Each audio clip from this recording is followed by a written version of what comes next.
No iste by mali, keby videli, že keď ja skončím poľnohospodársku školu, že ja budem takto žiť.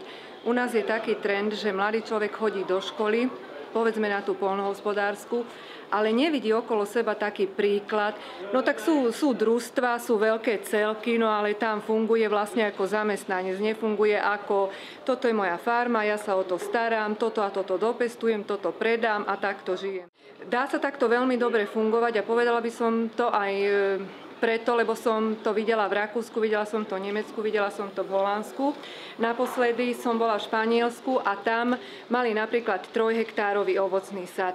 No super, bola jedna rodina, starala sa o to a mali veľmi slušné živobytie. Videli sme to, ako bývajú, videli sme, aký majú vozový park, tak sa dá z toho veľmi slušne vyžiť. A ten pán španielský farmár nám vlastne povedal, nám je pánom len počasie, my si vlastne sami všetko riadíme, sami si všetko predávame a takto sa dá z toho vlastne slušne vyžiť. Ale náš študent, on vlastne nevidí, keď vyjde zo školy, že ja by som mohol takto žiť.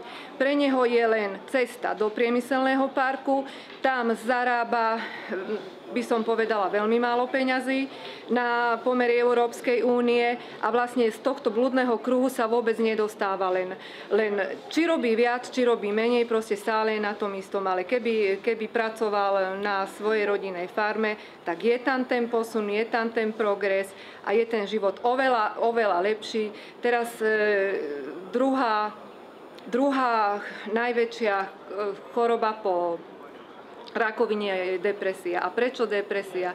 Preto, lebo v práci sa kladú strašne vysoké nároky a človek to nevie zvládať, ale na tom svojom živobytí to úplne ľahko a super ide.